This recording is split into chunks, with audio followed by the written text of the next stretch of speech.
Mic check 1 2 1 2. Okay. Yeah, man. I think let's start with the quiz. Actually, No. let's start with the quiz. No. What do you want to start with? We'll finish with the quiz. What do you want to start with? Am I audible? Okay. Highlights of the week. What happened during the week? Liverpool, a stake is being sold. Swallows is on a upward trajectory. There's something you heard about Swallows. Swallows. No, there's nothing specific. There's just I've just been looking at their results. You know, they seem to have a new lease on life, a new coach. They're third on the log. So I'm just wondering if it's just when you get a new coach in a team, you get that bounce, you get that good feeling.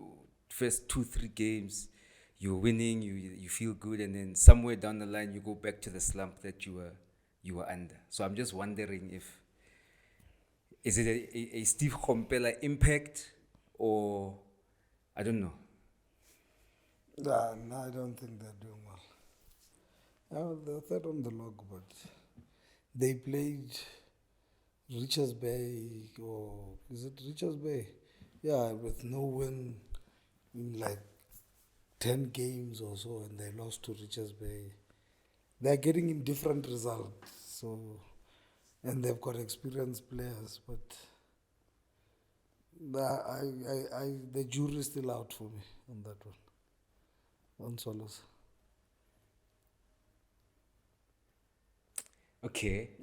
Champions League exit Pirates yesterday. Honestly, Champions League and Pirates are not synonymous anymore. I don't know what happened. I don't know if it was a change of players, because since they went out against TP Mazembe that year, when they went out against TP Mazembe, they've just been going on a slump. So, but do you think they have a good enough team to compete in the Champions League? Nah, I don't think so. I think they overhype their players. Because honestly, when I watch Pirates, I don't see anything special there. I don't see anything special, honestly. I can't pinpoint one player that I can say, okay, that one looks like it. I don't know if maybe I'm expecting too much, or I'm comparing them to a level that maybe they are still too young to be there, in inverted commas. I don't know. Fortunately or unfortunately, I went to the stadium yesterday to go watch them. To be honest, Joe, the team they were playing against, I can't even explain to you how basic those guys are. So if that's a professional Botswana team, dude, they played with chances. They had chances to score, couldn't convert them. No sense of agency. They just look off, man. Yesterday's game was just off, and they lost on penalties. What I wanted to ask you was, what's your general take on penalties? penalty shootout, do you think penalties are luck, or is it a lotto like everybody calls them, or it's something that you can prepare for? For me, penalties are always something in fact, penalties are something you have to prepare for. It's part of the game. Yeah, but do you base the result on it's penalties, luck, or if there's remember- 5 good penalty takers, Yeah. they will always win over 4 good penalty takers? Not necessarily, because I remember during the times when Ron Fernandez was keeper for Chiefs, he used to have a way of dealing with penalties, right? So he would say, for example, say to himself, the first 3 penalties I'm gonna go to my right. Then the last 2 I'll go to my left. So that's a goalkeeper strategy. So that means regardless of who's coming to kick, that's what he would do. But what I see now is that keepers are actually given videos of penalty kickers of opposing teams. So for me, I think it's a combination of preparedness and luck. But it's not, I don't think it's a lotto like, many people say, it's a lotto, it's a 50-50. It's not 50-50, especially because you can prepare for it, in my view. Now I don't think there's any luck involved in penalties. So if you have 5 players that you choose or you select, those 5 players, you are guaranteed they're going to score. Luck for me is tossing a coin and deciding if it's going to be heads or tail. Yeah. That's luck for me. Yeah. Penalties, if you put a ball at a certain spot, even if you put 2 goalkeepers there's no way that keeper gets to that ball. And I guess that's why they have those you understand now, those things on the net. Yesterday practice. the game wasn't televised, so maybe you guys didn't have an opportunity to see it, ne? But Pirates played until the end of the game and they had to go on penalties, so they won 1-0. That team won 1-0 away. Yeah. Pirates won 1-0, Yeah. with a fluke goal. It hit 3 people before it went in. So then it ended up 1-0, then they went to penalties. There's this boy, they call him Mufukeng. He wears number 23, I think. Yes, there's this young boy, he's called Mufukeng. Yeah. That boy, when they introduced him as a sub, somehow he changed the game because he was taking risks. He was trying to take players on. Yeah. But when it came to penalties, 4 Pirates players or 3 Pirates players took the penalty. Number 1, Hoto went for the first one. Yeah. And he chipped the ball. It went in. Ne? The second one, I don't remember exactly who took the second penalty, but the third one was the captain, Oki or something like that. He took the penalty. These guys, so the Botswanan team also score when they are scoring. Also scored when they are scoring. Now, on the 4th penalty, this boy is like 18 years or something of that sort. They gave that boy a penalty. With all the other experienced players sitting on the bench, this boy kicked the ball straight to the keeper. straight. Yes, Hoto chipped his ball and it went just a little bit on the right, but in the middle of the ball. Keeper dived. The keeper, this one. The keeper dived, but he left his leg there. Well, you understand? Okay. So to me, the crowd was in 2 minds because they are saying, the people that I was sitting with, it was harsh on that boy to go take a penalty during the Champions League. He's still young. What their kids, pressure. And if you wanted to? But my question was this. When this boy gets a salary, do you say he's young and the pressure. Because for me, he should have still kept the basics. Even if he's young, he should Pick a spot. pick one side. If the keeper saves and you've picked a side, then there is little room to blame a player. Yeah, you understand? But if you kick it straight and you don't get it right, it's like the Hoto penalty, that one I'm telling you, he chipped it. Had the keeper chose the right side, it was going to look like a bad penalty. But because the keeper went the wrong side, it looks like a cool penalty. You understand? So if this boy saw that in the first penalty and thought to himself, right, you know what, I can be easy now with the penalty. It was the wrong decision. And the leadership role, the captain of the team or the guys that are leading the team should have, because they already knew that this guy was taking the fourth penalty. You understand? They already knew he's in the first five. Somebody was supposed to go there and just guide him, Raymond. Pick a spot, punch the ball, even if it's not a goal, as long as you tick those two boxes. So if they picked their five, should they not, should they have not prepared or before to say, okay, look, it's 1-0. If we get to penalties, we have to make sure. So they do preps maybe the day before. Okay, the best 5 penalties. Then they say, okay, it's going to be these 5, and that kid is in that 5 of the 5 best penalties. And out of everybody, he probably feels more confident than some of the senior players that are not taking.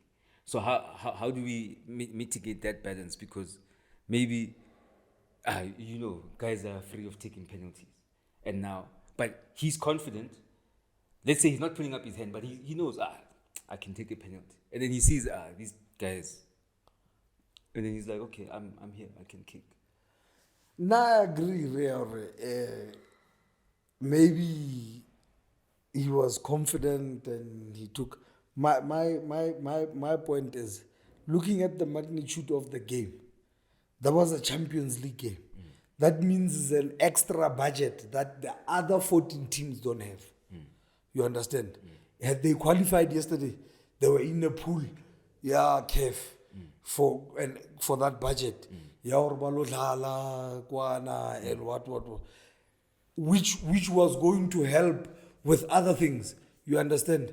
That money I deposit into the Pirates account, it earns interest. It can patala transport the under 17s, that interest. Right. You understand? Right. The impact of the result for me. Even if it was an experienced player, I was still expecting you pick a spot, you punch the ball. So if you do something else than pick a spot and punch in the ball, it's good if the ball goes in. But if the ball doesn't go in, you are in trouble. Because now, the basics of a penalty is still picking a spot and punching the ball. Whether you are experienced, whether you are an international, whether you haven't played international sports, the rule is still the same. So now, with the consideration of the magnitude of the game, it's going to put us in another financial threshold. Shouldn't then the coach or the coaches or the technical team be the ones that almost instruct players that, hey, my man, this is a Champions League game. You must take a penalty. You must take a penalty. You must take a penalty. I've always, my opinion on penalty taking is, if a player does not raise his hand up, then you don't. Then I don't think you should go for a penalty, because even in training, if you know that this player is good with penalties, at that point, if he does not feel confident, it also happens with anybody that plays football. You have a fantastic game this weekend, The next weekend you play, you don't have a fantastic game, your confidence goes shh. You understand? So if you're not confident enough on that particular day and at that particular time, because choosing 5 first penalty takers, what if one gets injured during the game, and you understand? So for me, I would have still went the route that they went, choose the players after the game. But we realize now there is a young player that has raised his hand up. So somebody must have at tell him, least, okay, my man, listen, this is Champions League. listen, yes. All you do, relax, Pick a spot, punch the ball. and hit it as hard as you can to that spot. Yes. Now this comes to where I was saying, for me, penalties are where preparation meets execution. Because if you prepare to hit a cone, if you go there and you take 10 balls and you try to hit that cone with that ball at a penalty distance, you try hit that ball, there must be a stage where you have aligned your shot to go to that particular spot. Now all you have to do is increase the power. So you prepare for that. The side netting, one of the goals, the side netting inside, if you hit that as a penalty, it's regarded as a very good penalty. It's not even a good penalty. It's a very good penalty if you hit that side net inside, because the chances of the keeper covering that space to get to the is close to 0, unless the keeper moves first to that direction and still gets to the ball, because now the keeper can still move first. If you hit that ball hard, you won't get to the ball. So if you're a Pirates owner or club owner, chairman, and you're looking for somebody to punish, who do you punish? Do you punish the 18-year-old, the technical staff, the senior, or the whole team as a team? Or you don't punish, you just say, it's 50-50, lotto, whatever, move on. For me, I wouldn't exactly say punish, but I think the technical team needs to take and the player need to take a big lesson from what happened yesterday, because it looked cruel to put that boy there, Joe. I mean, inside the pitch, go on the grandstand, you could hear the fans were not, because when he went, they're like, "Eish, this young boy, this is putting this young boy under pressure," and he missed it. The reaction of the fans, they didn't go, what. They clapped hands, hardy boy, hardy, come back, thinking, okay, maybe the keeper will save one and get him out of jail. But now when I looked at what Pirates was playing for, these guys have been waiting the whole year last season to play in the Champions League, pushing for the Champions League spot. You push for the Champions League spot. Unfortunately, you have to play preliminary rounds. It's the way things are here. They won their first preliminary round, they had to play the second one. Now, because Sundowns had won the league, they don't play the first preliminary round, they play only on the second one. You understand? But now, what I understand is how is nobody telling this boy the basics still apply? For me, that boy is wrong by not applying the basics. He's not wrong by, picking his hand up, and he's wrong by not applying basics. The captain went just before him, scored the third penalty. The captain went just before him. For me, that should have been his role. After scoring that goal, he knew that this boy was up either the fourth penalty or the fifth penalty.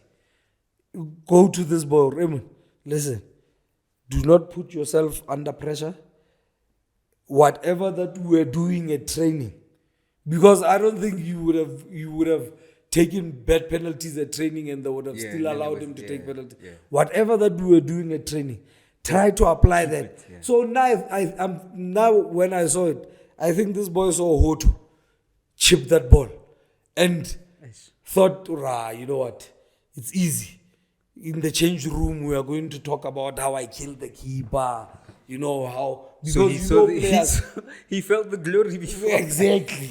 Now for me, he celebrated before scoring. Because even after the game, Joe, after that missed penalty, you could see Joe, he was just lying down. I doubt that boy slept yesterday. I doubt he slept yesterday. Joe, they had to take him out of the pitch. Everybody was sitting there to take him out of the pitch to the change room. Because it's his fault.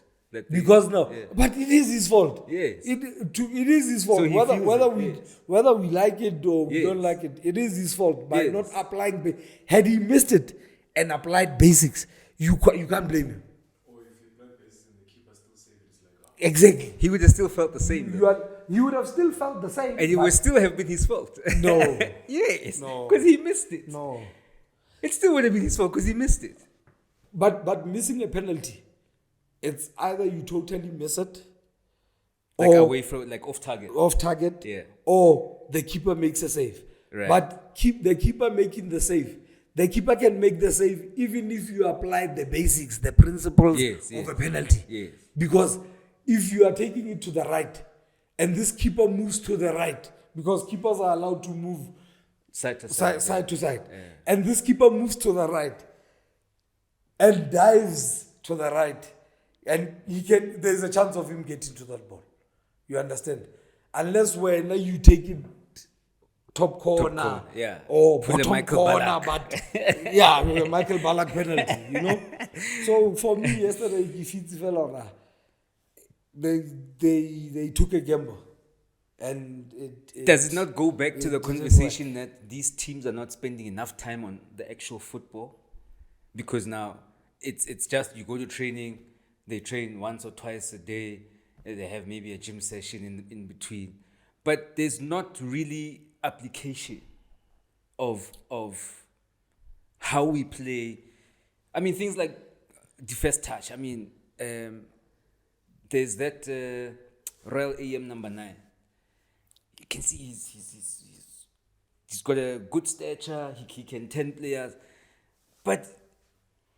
and you can see he's not a young player. You can see wherever he played, he looks like a seasoned player.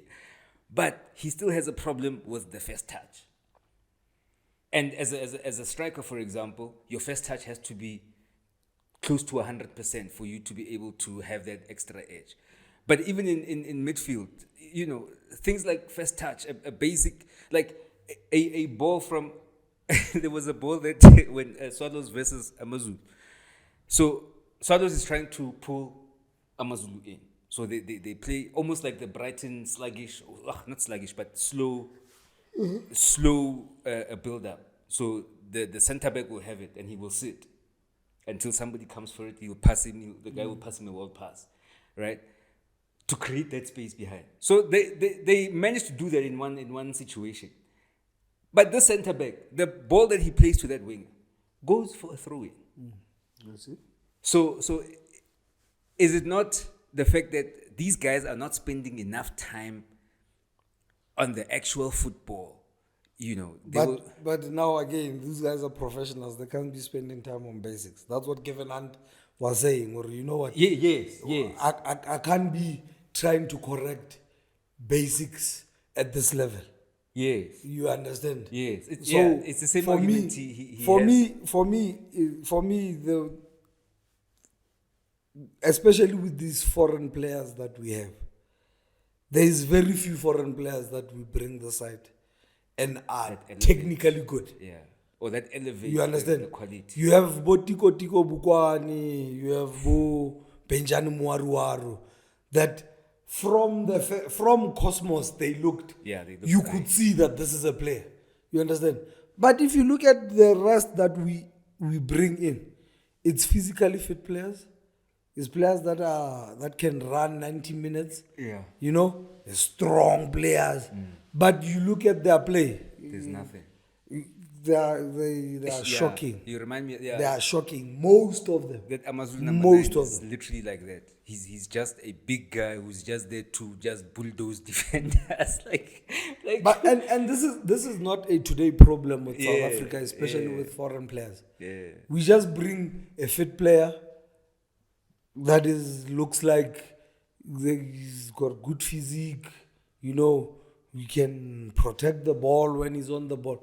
But the small things that even, I'm looking at Ricardo Kotze, that guy that plays for Sundowns. I don't know if it's because of injuries. That guy is slow. He's very slow. That guy plays at tortoise pace. But because his touch is good, Yeah. he buys himself time. Yeah. Now he doesn't look out of place even if he's playing with quick players. Because his touch is good. Because when he gets the ball, he pretends like he's turning. The player at the back stops. He gives him space for him to look around for an extra pass. Now these players that we bring in, you just bring a robust player and this has been a problem since we were young to this day, that even players, South African players will go to trials. Yeah. This player is good, but because on that particular day, he's losing the balls, he's not shielding properly. This Nigerian guy or this Ghanaian guy, he's there, he's pushing players, he wins the ball. Go to trials in the you take this player. Yeah. But when you spend time with these players, you see afterwards, right, man. But this guy is just fit.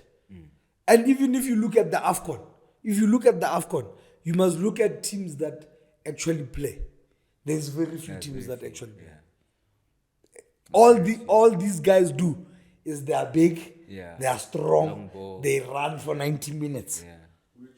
These other countries, for me.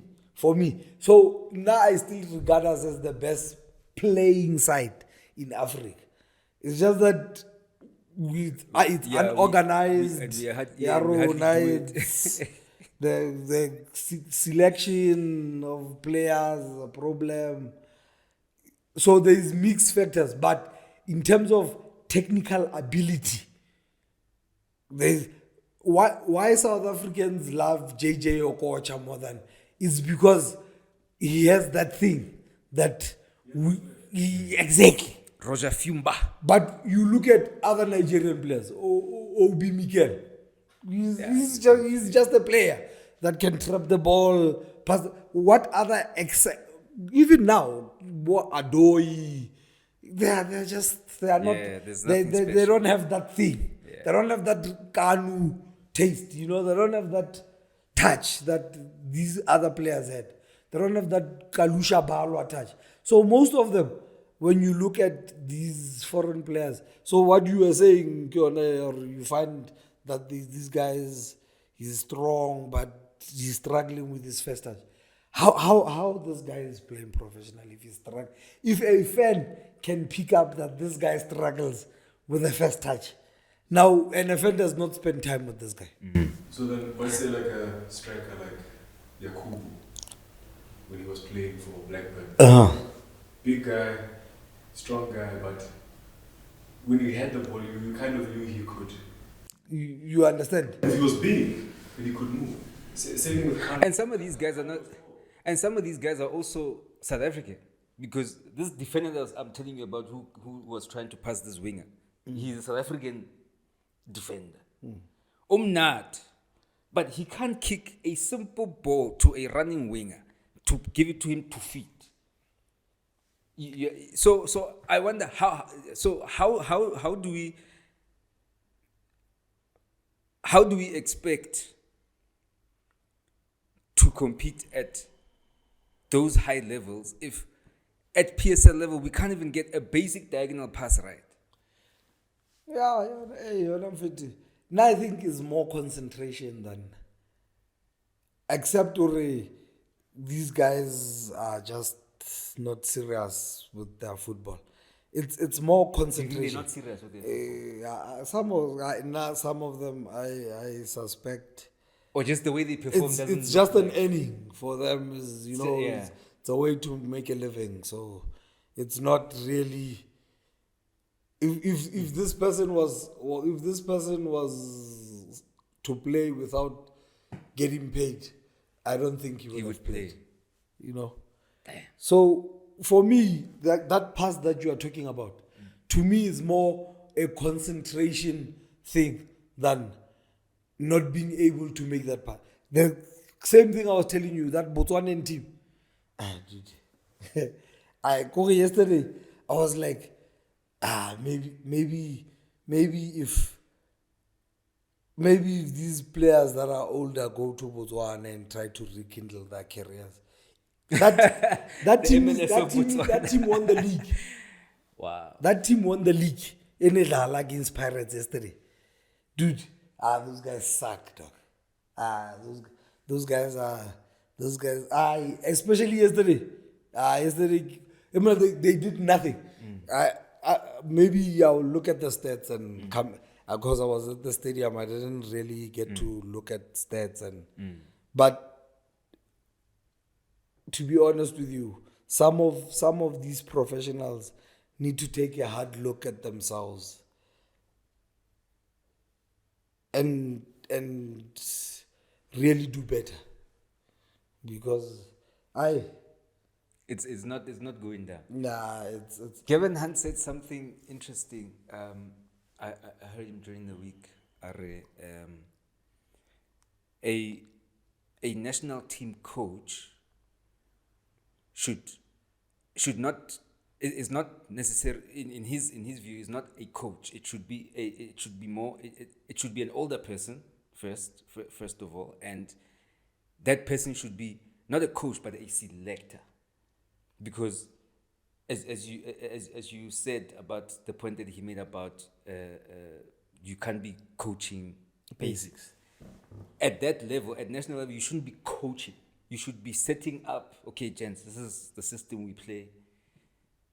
This is how we attack. These are the tactics at that level. But we find that we are still being coached. I mean, I remember there was a game when Pito Musimani used to coach the national team, and Ricardo Katza was playing left back. And the whole first half, he would always have to call Ricardo Katza to come and receive the ball here. Katza! Always have to remind him. Every time they start the ball, and you can see it's coming this side, he forgets. Pito has to call, Katza, come here. And this is at national level. To me, that's concentration more than anything. But you spend the week going through this thing. You can spend a Why week. why should you be reminded? And it's not something that maybe, let's say maybe he's a defender, maybe there's an attacking situation where you want him to be involved in. There I could understand, because he's not naturally an attacker. But when you're naturally a defender and you play that position, you've been playing that position at club level from amateur to professional, that is one of the basics. Yeah, Joe, I agree with you. But now I was just saying, to me, that I agree with you, but to me that is more a concentration issue more than, because now if this player was concentrating, he would remember that Coach Jimmy, at this point when the ball is already, I'm supposed to move, open up this way. So to me, he's not concentrating, he's just watching the play. You understand? So But shouldn't that move trigger your thought? Look, if I'm playing left wing, right, as soon as we lose the ball, the first thing that comes to my mind, I have to cover, because I know the back four is going to tag in. So my left back is going to tag in, so I have to come and cover. I'm not even a defensive-minded player, right? And as an attacker, I don't really want to defend anyway. But because of how we play, I think, okay, I must go in. Because as soon as the ball comes there, and I'm not there, the whole team is going, hey, where are you? But it's because that was instilled in you. Some of your reactions is you react because of what you know. But these guys are professionals. They play every day, or they train every day. It's concentration and not taking this thing Serious. as serious as you should. You, Joe, Mshish, Temba's one was on radio on Thursday. Yeah. Ne? Joe, I don't know, that guy can't put in a foot wrong, dog. That guy had a shit game, Chiefs and Sundowns, you know? He had a shit game. But even how this guy tells his story about playing, you can hear how much dedication this guy has to this craft. You understand? He's even aware that he has to set an example for this young one. There's this 16-year-old that scored. Oh yeah. You understand? My bad. He lives. You can, even when he's playing, Joe, at that touch, you can see that he's not just flicking the ball. He actually wants this ball to get there. And he's got another run in mind. Okay, once I pass the ball there, I can take this run and still direct that player not to pass me, pass the one behind you. Then I'll be the third player. Right? For me, like I was asking, do these players get to watch these games? Like you play today. Before Monday, maybe you get to watch the game with the team on Monday and you analyze what went wrong. But before Monday, do you sit down and look at, what could I have done better? Yeah, let me just go back to the game. See, You understand? See how I did. Assess myself. Maybe I'm thinking I'm under pressure all the time. Come pitching, but when somebody outside watching from a bed-eyed view, you can see your eye, man. You've got space. You understand? So some of the things you learn as you go along, you know? Some of the things you learn as you go along. And if you take this thing seriously, and maybe Joe Rona, we didn't get an opportunity to play pro football. So for us, professional football has always been a serious thing. Yeah. You understand?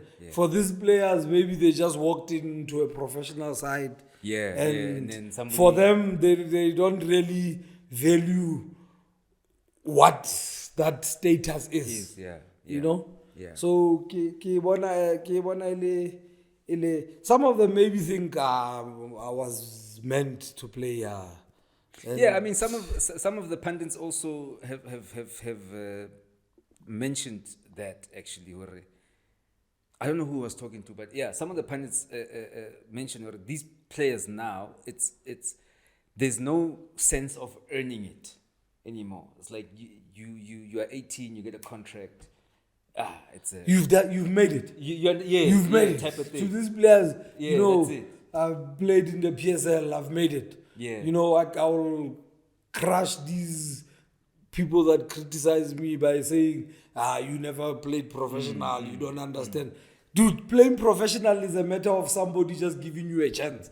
It's not like you played professional because you were the best player out there. Yeah, like Dede. You understand? Is it Baby? Yeah, Baby, Man United, that guy. You understand? Is you got a chance to play professional because somebody believed that at that point. It's not a fact that you're a professional. Right. It's a fact because you have a professional contract. But it's somebody's opinion that you can survive in the professional. Some people, there are players, like I was telling this guy, there are players that are deserving to play professional. But for one or another reason, they are not being absorbed by that space. You understand? Even at amateur level, you can see Urbanal players Mbulelo old John Mabizela at 7 at not at 7 stars, at platinum stars. You could see before you became platinum stars. Before you Silver stars. At Silver Stars, Sailor Chabalal. Those two players, you could see them. But these guys are good. You understand? And you could even equate them to almost a level where they could surpass, PSL and go further on to Europe. You understand? So play in bigger teams. maybe I'm wrong now by saying they don't take this seriously. Maybe they waking up and going to this thing every day is taking it seriously. Doing anything beyond that is obsession. But now for me, for you to be good at anything, you have to be obsessed with it. So when you are washing dishes, you have to think about your run. Yeah. When you are doing the gardening outside, when the spoon falls, you must. When you are picking up your child at school, this thing has to bother you all the time. This thing has for you to be good at anything. A person that draws, my man, even when he's eating, he's drawing. He's drawing. He's thinking. You know, if so, what do you think of these types of players? That guy, Unadala Amazulu, Zondo.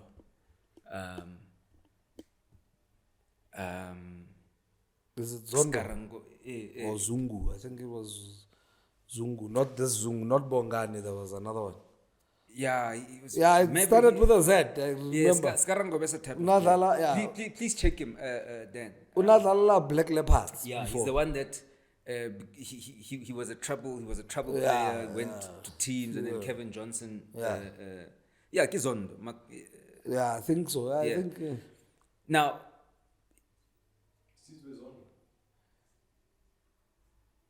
But Poland, I think I know the. Yeah, so I could even put in a Skarango Besa in that pool. I could put in a Jabu Puli in that pool. I could put in a Notimukwena, Patrick Mbata, Mbuto. Yeah, but he doesn't play for Amazulu. No, I think he's gone to Amazulu now. Again? The same player. Wow. That same player. So these players, you can see he's a magician on the ball. His touches, his everything, and you can see that. Again, he's literally, for me, he's a literal mimic of Skarango Bes. He could create a chance out of nothing. Now, these types of players, you know, they are called the naughty boys or the bad boys of football, right? What? Now, they when I sharp. It's not a case of how do you get players like that to become serious and actually fulfill their potential? Because it seems like their attitude towards, because we always like to say he knows he's good, that's why he's doing that. Do you know what I mean? So how do you shift their mindset to be like, bro, you can go and do this stuff at the Camp Nou? You see, but that also shows that idea that hard work beats talent. There are guys who some of them are naturally good at certain things, other people, and then they get the attention first, especially when you're young, for example. Yes. Then the guy who works the hardest, who nobody cares about, ends up playing in the UEFA, ends up playing the national, whatever, wherever he's from. Yeah. So now, what is it that football, especially in our country, because there's a lot of those. I'm sure in any township in South Africa, there is a magician. There's a few magicians from where we come from. There's magicians where you come from. You understand? Now, how do we get those players to break so that the quality of football can actually change at a tangible level, where now these good players are being almost guided into breaking through and making them, yes, believe that they're good. Yes, you're good, you're a magician, we get it. But you need to still practice. You need to come to training on time. You need to, the day before the game, don't drink after the game. You know, that type of setup. I think it's more a management problem than anything else. Like I was saying to you, Ndwanele Maben, he might go rogue, but that would be his decision. He's got a perfect example. Zwane has achieved everything that is to be achieved, but he puts 110%. So if he thinks he's better than Zwane and he's going to give less than Zwane, there's no way he will get to where that guy is. So to me, it's being involved in a system. Even if you have that talented player, But if he realizes that with my talent, I still have to put in the effort that these ones put in. Because I think what happens most of the time is these players end up having that attitude because they can see that a West player is being played. You understand? Some of them or a player that is not as good as him is being played. A player that that gives the same effort as he does is being played. So wow, now I think most of the time, Joe, this thing is more of how you manage the player. You So understand? our coaches are not managing these, or our coaching teams are not managing these players correctly. Now I suspect Eden Hazard, Joe. Let's look at Eden Hazard. Eden Hazard. Only now we hear stories of how lazy Eden Hazard was at training. Yeah, he wasn't training well. But during the all the Chelsea coaches started Eden Hazard. Kevin Hunt said the very same thing. Fuck, it's like you were watching the same interview. He said the very same thing. All the other coaches were starting because these coaches could read, I have to treat this player differently. In football, unfortunately, is the unwritten law of football. There is no fairness in football. Football is just like life. Football mimics life exactly. There is no equality in football. It's just a story that players are equal. There is no equality in football. Yeah, the fact that they don't get paid the same. The fact that you don't get paid the same already tells you that there is no equality in football. But what I'm saying is, these players, once they don't realize, if they don't realize, now, at a professional level, you are supposed to handle yourself with a certain level of responsibility. Do you understand? Yeah. Then already you have a problem. So like I was telling you, now when Eden Hazard went to Madrid. Real Madrid, Zidane wanted to play him. With that laziness, Zidane, it's just that he was getting injured. Every time he gets off the injury, Zidane forces to play him. And he gets injured again. Because he understands that even if I don't see the training, I can rely on this guy. But now my question is, why can't this guy produce it in training? So Ancelotti is of a different school. If I don't see it in training, there's no way you produce it in a match. Yeah, like 10 Well, and it's not a rule. It's not that Ancelotti is correct by saying That's just as his long way. as that just his way. Yeah. He just believes that if he opens up that door of you just sluggish, doing what. Now what happens when a centre back does that? At training, he doesn't show. How do I pick him? You know, what happens when somebody that is not as technically good as this one does that? You understand? So for me, it's more of how you manage the player. Do you think Ancelotti's method is better, considering what he's won, and considering he's considered potentially the best European coach of all time? I don't necessarily think it's better, but I can understand it. I can understand why he's doing it. You understand? This other way opens room for loopholes. Opens room for loopholes. Yeah. The fact that Chelsea players are coming out now and saying, Eden Hazard, I was surprised when I went to Chelsea. Eden Hazard was the most. The fact that these guys are saying it, at some point this player was sitting there and thinking to himself, how does this guy get into this team? When he's not doing. Now already that affects the cohesion of the team.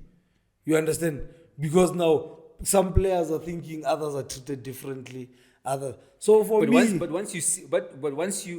they see him produce during the game week, doesn't that make them feel a bit more comfortable? Like, okay, fair enough. He But why? My question is, you are getting paid for this. Why don't you put that same game effort into training? You know, Ronaldo was the same. The real Ronaldo. He was the same at PSV. When guys are running there, he's juggling the ball. Say, Baby Robson, like, it's okay, guys. But on the pitch, he would do so. Is it? Do you allow that? Do you allow that for maverick players like Ronaldo, Hazard, Benny McCarthy, Zizou? You know, players that you know that come hell or high water, when he goes in there, he's gonna give me what I want. I think it's just there's a difference between an individual's personality and laziness. There are some footballers who will do magic every game, and they train, but they just train how they train, type of thing. You know, that's who they are. You can even say this is who they are. But Hazard is lazy. Like there's that. Yeah, they specifically said lazy. Yes. Okay, fair enough. You know, Yeah. like lazy is like, hey guys, we're doing this, and he's okay. He's always the last one at the back when you're doing. Yeah. But then you get players like Alphonso Davies, Bayern Munich. You see him training every Full blast. It doesn't regard. Doesn't matter. It doesn't matter if they're playing the smallest team in the league. You will see. He's him there. blast. Yeah. And then you get those players who are kind of halfway, depending. Players that choose games. For me, again, it could be that he understood his body more than the coach. You understand? The way Eden Hazard plays, there's a lot of contact that defenders will make. And a lot of turning. So as well. maybe he's trying to avoid getting injured before games. But if you have that concern, it's something you raise with the coach. Yes. For exactly. coach, you know why I can't go all out. That game, if I get injured, I get injured. It's a game. But at training, I'm afraid that if I go helter-skelter, then I get injured. It affects the team because I'm not there as well. You understand? And I feel that I'm the best in that position at the current What about moment. the medical team then? Shouldn't then they also So endorse that, because he feels that way. So obviously he will have conversations with medical team. Nah, man, I wanna so they will test. They will say, okay, muscles, what's so they should tell the coach, or not tell him, but they should give him the information that, hey man, this guy, you know, this is how he must train. Ancelotti just said I prefer other wingers. Other winners. Wingers. Oh, wingers. I get one about more. Oh yes, I remember When that. when Eden Hazard back from injury, even his body, Joe, he wasn't taking care of himself. You could see he's chubby, you know. I don't know if it's a frustration. Gareth Bale sat on the bench, but he wasn't chubby. Yeah, He wasn't. He kept the weight off. He kept training. I'm not a fan of Gareth Bale, but he's a professional. You know, he understood his job, except by the behavior area golf. Oh, in yeah. Madrid, Wales and Madrid. Yeah. In that particular order. Because he had a flag. He was written golf, Wales, Madrid. Yeah. You know. So for me, it's a question of how you manage the players. Because even here in South Africa, we've got a perfect example. Ted Dumitra, Skarangobes. That guy could get the best out of that player. Yeah. Because he didn't treat him like The same every as other everybody player. else, yeah. He didn't treat him like every other player. You understand? But then that just depends on how good you are as a coach. Because Man then management. you're able to say, this player I have to do it. Exactly. This player I have to be like this. Because Mourinho, Benny McCarthy at Porto. yeah, you have to. Same Or thing. Like that clip of Ancelotti. It was a one Champions League game where Alaba and I think which other player was it? But he was talking to two players, maybe Rodrigo, like on the sideline, and they were like moving his board to show him what they think, and he's like, but he doesn't do it with anybody else. But small things, because he understands, okay, I need to maybe get him involved because this is who he is, and this guy must just leave him alone because he's going to fight, or this guy must be strict with him because he's like this, or this guy I can treat him a little bit better. To other people I can treat better because I know if I do that, I'm going to get hat-tricks. You understand? You look at Kevin De Bruyne in the Champions League where he lost the ball against Madrid. He lost the ball and the coach tried that, let's treat, Everybody the same. I'm going to treat everybody the same. He tried to say to Kevin, hey, you losing the ball easily. And Kevin said, hey, shut the fuck up, man. You know, and now And he was not fined or suspended. Had that been Doku, he would have reacted differently. But this guy understood who that is. Yeah. Or you know, maybe I'm just bitching about him losing the ball. And after that, Kevin De Bruyne and everything went fine, you know. So now I think sometimes is how players are treated. So this thing Mikel Arteta trying to say, I'm treating everybody the same, is not working. It's not Joe, going to work. last season, when that season started, I didn't think that guy was a good coach. Okay. When the season ended, I thought I was wrong. Okay. Now, I'm very sure that guy is not a good coach. I am very... You see that? At the beginning of last season? Nah. End of the season? Yeah. No. 6 games in? Nah. You know what I mean? So, okay. So what's... Damn. In the first 6 games... How you live in Ketia on the pitch? So you see, this is what I'm talking about. Yes, some people you have to treat differently, but we have to see why. We have to see why you're treating him this guy differently. Right. Ketia, Joe, I don't wanna lie. Yeah, one of our favorite pundits did say, like, no, Ketia is a good player. He's a good mid-table team player. Nah. If Arsenal want to win the league, and Ketia is not your guy, you know. Are you in agreement with that? Can't. I'm very in agreement. Joe, have it at Arsenal. Let's all be just honest. At Arsenal, I don't remember any game where he had an average game. In all games, average just an average game. Average means what's expected. You are not going beyond what we are expecting. You are just doing what's expected. Meaning, you don't lose the ball easily. Trossard, when he gets into the pitch, to me, that is what's expected. Because you get in as a sub, you need to change the game. Yeah. He does exactly that. I don't understand. So for me, you say Havertz from Arsenal. I say ever since Havertz got to England, I never saw what the buzz was about. Honestly, yes, he might have scored a Champions League goal, whatever. I don't care. I don't think he's a good player. Yeah, I always used to ask, like, what is it about this guy? He comes from Bayer Leverkusen. Yeah, and then So me myself, I never really saw the hype around him. It's even worse now because now he's being played in a position. Now you get a coach. Now I'm saying to some. Now don't coaches.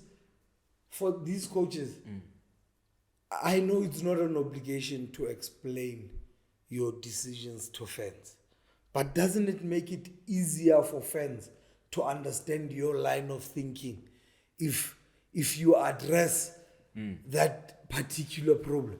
Because now, if you can do whatever you want to do. There is no way you need a win. The score is 1-1. You take out a guy. He's from Injar, yes. He's that guy. You live in Ketia there. You take out Gabriel Jesus out. You live in Ketia there. Dude. I'm saying no license. Maybe so this licensing thing. Interesting part in relation to that, right? You'll see how I connected. Todd Bowley, when he bought Chelsea, he came with his analytics guys, the guys that do the analytics for the NFL teams that he owns there. Because analytics, obviously, in NFL is big, you know, all of that stuff, how a player runs, what, all of that stuff. So he brings those guys, and then he gives them a mandate to say, I want the best young talent in Europe, right? They do their analytics, they check. Then they start buying all these young players, right? Now, the 6 or 5 center forwards or attacking players that they've got, né? Their, again, analytics, their XG is said to be 12, right? So they are likely to score, they were likely to score at least 12 goals by now, since the start of the season. But they've only scored 5 in reality, right? So how do you marry this whole new thing of technology and analytics and stats and players are being bought based on those things, then the actual talent and human and application of the game? How do you marry those two? Because now they went and splurged all this money into these young players based on those stats, but in reality, it's not happening on the pitch. Yeah, you know what I mean? I get what you're saying. So are these modern coaches and analytics people trying to dehumanize the foot? Not trying to, but inadvertently dehumanizing football, because now, just because Michael Jackson his XG says he will score every game, now he must play. But then in reality, he doesn't score every game. It goes back to that answer that you gave last week. I still think in between that technology and the human factor, there still has to be common sense. You still have to apply some common sense. Chelsea is buying all these so-called talented players.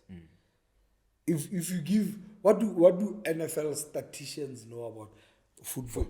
Because now, for me, does it mean if you are covering the most distance on the pitch, you are most effective? You understand? To me, it doesn't necessarily mean... because the way we use the ball in football is different to the way American football uses their ball. Sharp, let's say maybe they get football stats and they read it looking at football stats. You understand? But this guy will look at distance covered. Yeah. Does it mean the player that's covering the most distance is the most effective? Because I don't think so in football. I think that's where my question comes from. You understand? That's why I get it. Common sense sometimes has to apply, because there are players that will do certain things. Like I'm saying, once you use a gadget, you know how to manipulate it. So if you are going to say you are picking your team, I'm picking the people that are working the hardest, I will try to run the hardest to be picked. Does it mean even if I lose more balls trying to connect with my teammates, just because I'm working hard, will you play me over somebody that is not running the same distance as me, but is concentrating more in terms of connecting with these players, dropping back? Because now some players are good enough to be lazy on the pitch. Dimitar Berbatov, perfect example. That guy even tells you, now my own training didn't involve running. My own training, I just took the ball, kicked it on the wall. Took the ball, kicked it against the wall. Took the ball, kicked it against the wall. Until I was certain that at any pace that I kick this ball to, I can control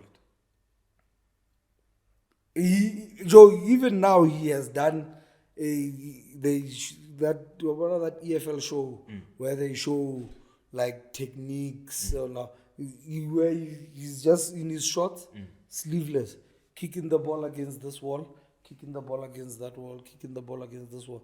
He starts with a simple exercise on the floor. It comes back. He tries to hit it harder. He lifts it. Short, soft. Then he increases the pace. All he's trying to do is, I must just make sure that I can control this ball. How I kick it to the wall is immaterial. I must just make sure that once I'm comfortable that I can control this ball, I can move to the next exercise. So if today it takes 700 shots to the wall for me to be certain that I can control this ball, and tomorrow it takes 200, I'm going to stop at 200 and change the exercise tomorrow. You understand? I won't get to say. So my question is, if you are the hardest working player, if you are the hardest running player, do you get a chance over somebody that doesn't run as hard as you, but is technically better than you? Because I feel that's what happens in England.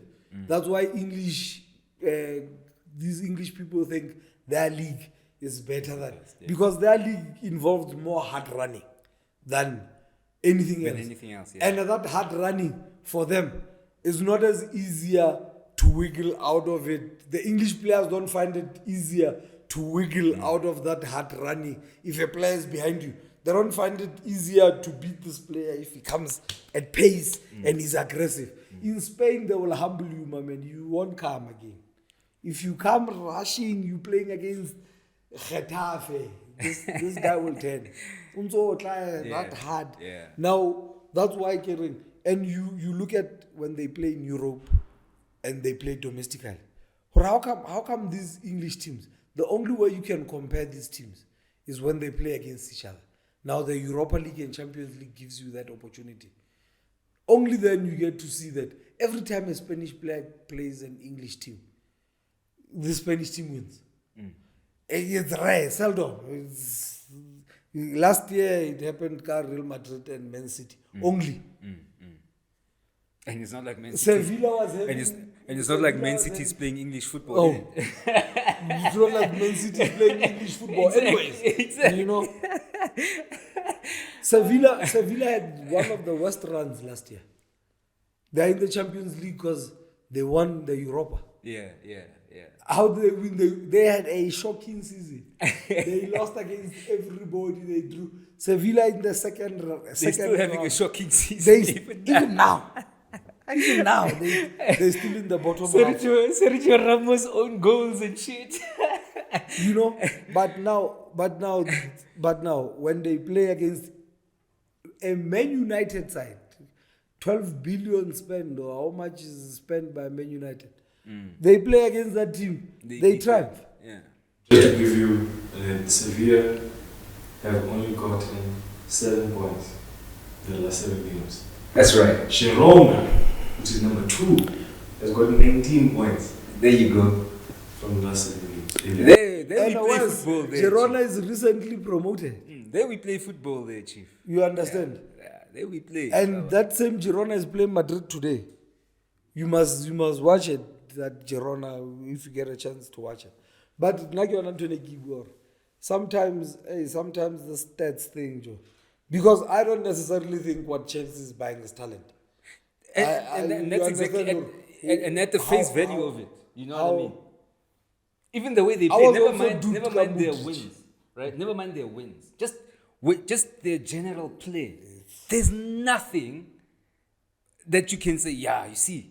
Yeah, I mean, even Enzo Fernandez, to me, he was a better player at Benfica than here. Because here, now he's number 10, now he's false. Like, what is going on? But I think it's because of that hard running that you find some of these players that are very good at other leagues. You look at most players that come from the Spanish league when they go to the English Premier League. I feel that they do better in the English Premier League than in the Spanish league because of that pace difference. They don't play at that pace. So it becomes, look at Isak. More time. Look at Isak. Yeah. At Sociedad, he had to work harder for him to get to. And right now, that guy doesn't even. All he just needs to drop a shoulder. Yeah, that's it. It's easy. And bend me or gone. You know. So So now halftime. What's halftime? Quiz. Today's quiz is who am I? What? So I'm going to describe a player via these descriptions, and then I've got it's 10 questions. Hey, my man, you watch too much Premier League productions. Huh? Oh no, but this is across the board. This is across the board. I watch them and I watch all of. The problem is I like the Italian ones, but it's in Italian. So. Yeah. Yes. So cool. 10 questions, and then we wrap it up. Nah? I made my international debut for Brazil in 1993 and scored in my debut game. I played in 2 World Cup finals, and people have seen me play in Brazil, in Italy, in Angola, in Spain, in Greece, and in Uzbekistan. Who am I? Angola. Who am I? Dunga. Alves. In Angola. Which Brazilian played in Angola? Count the countries again. Italy. He's played in Brazil, Italy, Angola, Spain, Greece, and Uzbekistan. Jorginho. There's so many Jorginhos in Brazil. Like, you probably ask me which one. I'm stumped. You. I know, that's what nah. Can I give you a clue? Yeah. He was an attacker. He played in the front three. Somewhere. Hulk. Uzbekistan. No, but Hulk went to Ukraine. Yeah, but his debut for Brazil was in 93, my man. 93. You don't get it? Nah. No? Nah. Rivaldo. Rivaldo played in Angola. Bafitch. Damn. Number 2. Okay. Rivaldo played in Italy. Yeah. For who? Kind of who did he play for in Italy? He didn't play for any of the big 3 or 4. For who? Parma or something. Yeah, some mid-table team. Okay. No, that's right. Okay, let's continue. I've played in Germany, Italy, Austria, and France. I have won the Serie A, and I scored the first ever golden goal in international football. Anjun Juan. Who am I? No. Light-skinned guy. Striker. From what nationality is he? I've played in Germany, Italy, He's French. and France. I won the Serie A, We used to and I scored the first ever. golden goal. David Trezeguet. Yes, Trezeguet. It's not Trezeguet. Is that Trezeguet? It's not Gate. I can give you one clue, he's German. Oh, he's German. First golden goal. In international football. And he's German. He played in Italy. He's won the Serie A. And he's He's Thomas. won the Serie A. John Dal Thomas. He's not even German, that guy. I don't know, bro. Oliver Bierhoff. Damn. Yeah, ours. And those come from Out our of sight. generation, dog. Oh, that Out is of so. sight. Oh, Out of sight, down of mind. oh, Oliver Bierhoff. That guy scored. They once beat Saudi Arabia 8-0. Eh? Oh no, that was Miroslav Klose, who scored like 7 goals with the head. But I remember Oliver Bierhoff was the header guy. Yeah. Damn. I've played in the Conference, League 2, League 1, Championship, Premier League, the UEFA Cup, the Champions League, and the World Cup. What nationality are you? Yeah, Jamie Vardy. Dali Ali, man. Jamie Vardy. I don't even know this guy, to be honest. Is he a current player? Oh, okay. Wait, say again, you've played? I've played in the Conference, League 2, League 1, Championship, Premier League, the UEFA Cup, the Champions League, and the World Cup. When did he play the World Cup? Which World Cup did he play? I didn't say it. 98. Yeah, but you must tell us. It was it the 98 World Cup? Paul Ince. No, he was a right back. Right back. I almost said Nicky Butt.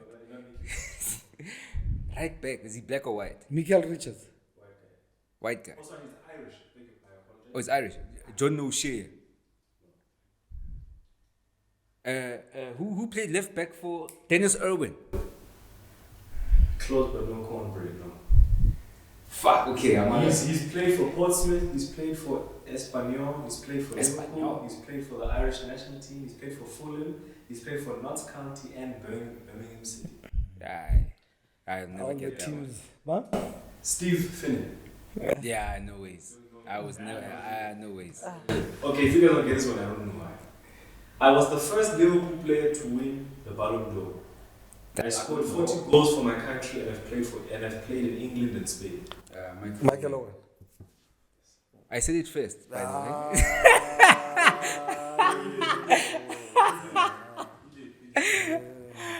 I as soon as he breathed, I was like, shit, he's gonna get it. Okay, Michael Owen. Number 5. I was originally a striker before becoming a defender. I played 11 seasons for the same club before managing them. I've won 2 Bundesliga titles and a Champions League. Yo. He's a current coach that we all know. Let me just say. Say again, start your statement again. I was originally a striker before becoming a defender. I played 11 seasons for the same club before I managed them. I've won 2 Bundesliga titles and 1 Champions League title. He's a current coach. He's a current coach. We all know him. All of us. Which team does he coach? Alonso. Yeah, I thought of him as well, but he won the Bundesliga and the Champions League. He's won Bundesliga twice. Only. Jürgen Klopp. Yes. Yeah. Jürgen Klopp. Now this one I expect you to get. Jürgen Klopp. Jürgen Klopp played football. Yeah, he was a defender. He was those rough defenders, like Grim Souness. Like Grim Souness, he was like Tim Sherwood. He was those types of hard defenders. I've played for Chelsea. I spent time playing in Turkey. I've been crowned African Footballer of the Year 4 times and I've won the African Cup of Nations twice. Yeah. Twice. Yeah. Listen. He played for Chelsea. Listen to it again. I have played for Chelsea and I've spent time playing in Turkey. Oh. Did he drop? I have been crowned African Footballer of the Year 4 times. 4 times. Chelsea. And I've won the African Michael Essien. No. And I've won the African Cup of Nations twice. Samuel Eto'o. Damn. Damn. Nice. This one, I don't know him, but hey, I know the generation. I've won league titles in Italy, in Germany, in Portugal, and in Austria. I have also won the European Cup, both as a player and as a manager. I mean, the European Cup, you mean Champions League? Yes, but remember. Before it was Champions League. And to make it easier, if it makes it easier, this person is Italian.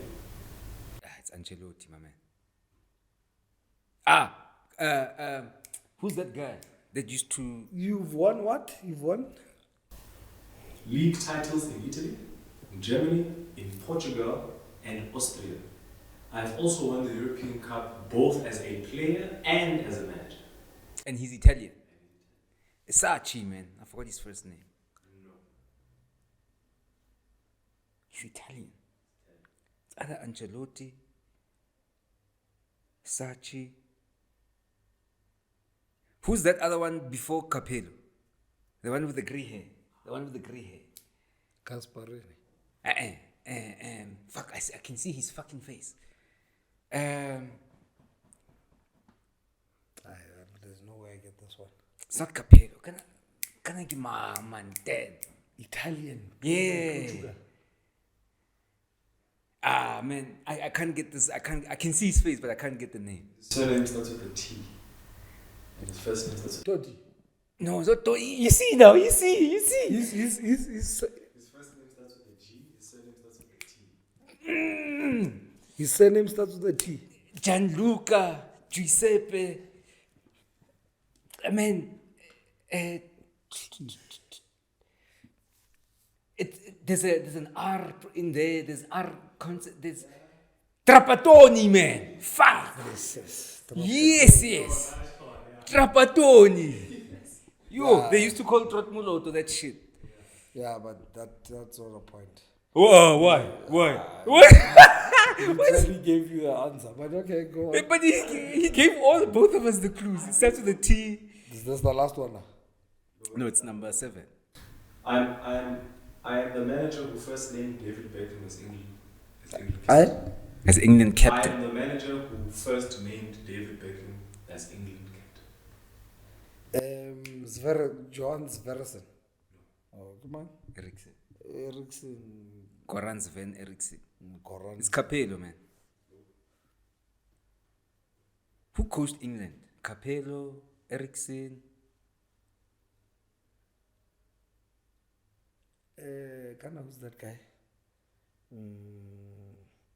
Who's that guy? Not Sherwood. Who's that guy?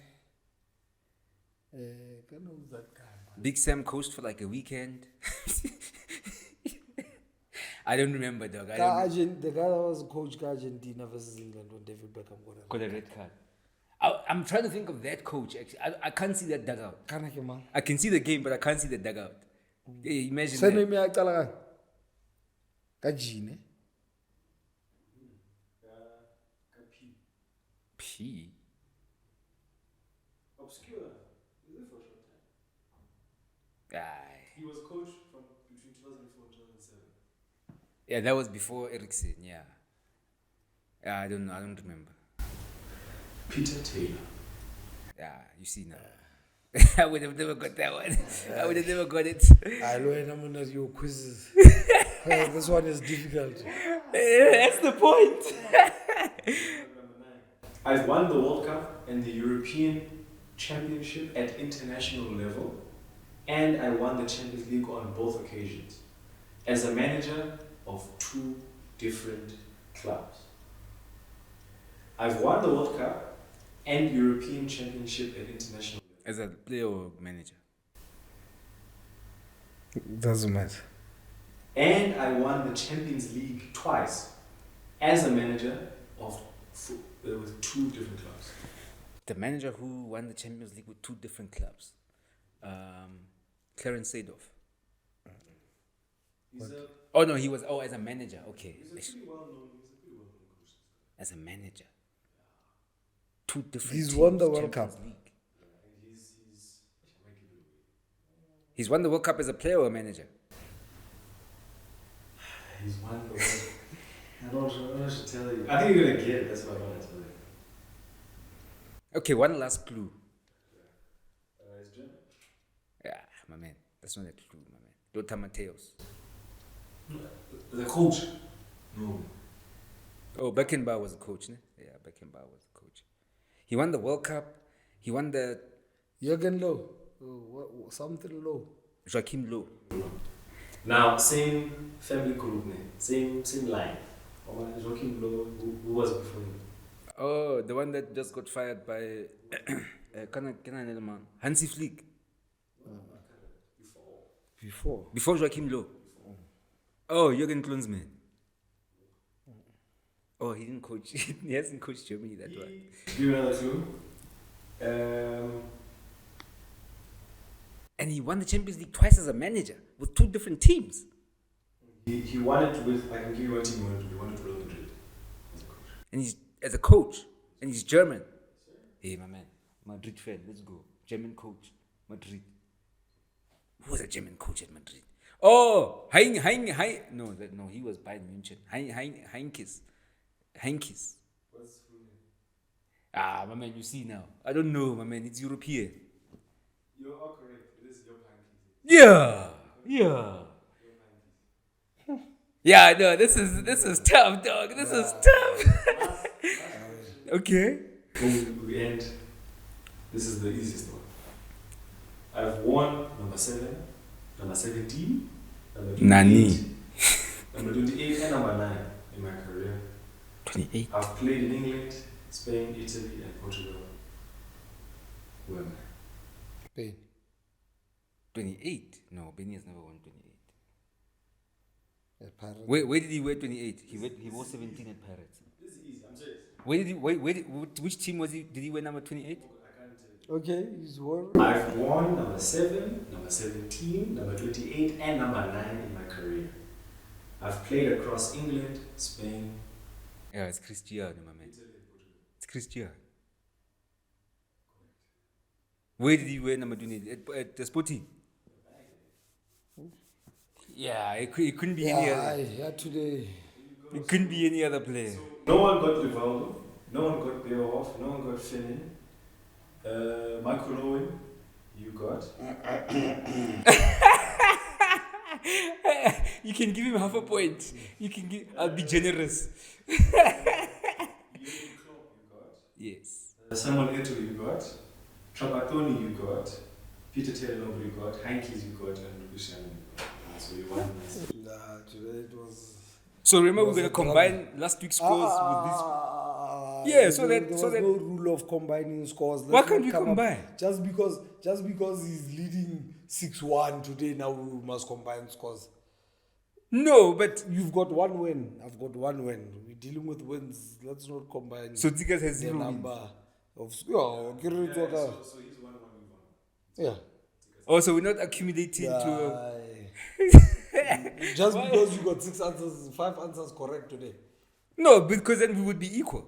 No. In points. No, you had one. You had 4 points last week. Yeah, but you had a correct answer last week. Yeah, but that was 1 point. Yeah, 1.5. Tikas had 3. You had 3.5. 1.5. I had 4.5. I got 1 today, Yes. so it's 5.5 and 5.5. So next week you could still No, beat man, me. You've got 1. I've Hey, we've got one. chickens here today. Yeah, hey, well, we've I'd got chicken. I'd rather be a chicken. We've dog. got chickens. I'd rather All be a right. chicken, Yeah, man. We're Yeah. wrapping it up, man. Yeah, we're wrapping it up. But yeah, I quite enjoyed today's. You see, for me, that whole technology dehumanizing thing, because I see it's becoming a thing. Like players are being judged based on those things, and when you look at South African players, man, those things we can't really be judged by those things, in my view. How are you gonna judge a tactical moment where we are coming out of defense? I'm the break guy, but then it's only me. I see there's nobody, right? Now, I disguise by saying I'm going forward, but then I don't go forward. I shy 360. By the time I come back to the 360, my wingers are now ahead of me. Now I can push on, and it's going to be 3v3, right? How is technology going? You understand what I mean? Yeah, I'm taking Shokiri. At the end, this technology, if it's used without common sense, there's just So the underlying factor here should always be common sense. common sense. Common sense. I think we should bring an active coach and actually have this debate. But I think that would. I think that would be really I really think that cool. would be dope. Yeah. Because these coaches are getting away with With a murder. lot of things. With a lot of things. Just because you can't question their work. You know? You get a president that you can question their work. You get everybody you can question except the coach. A CEO. Except the coach. A coach you can it's how he works. He works, and that's it. It's just And if you don't accept it, then screw you. So for me, it's bogus, man. It's bullshit.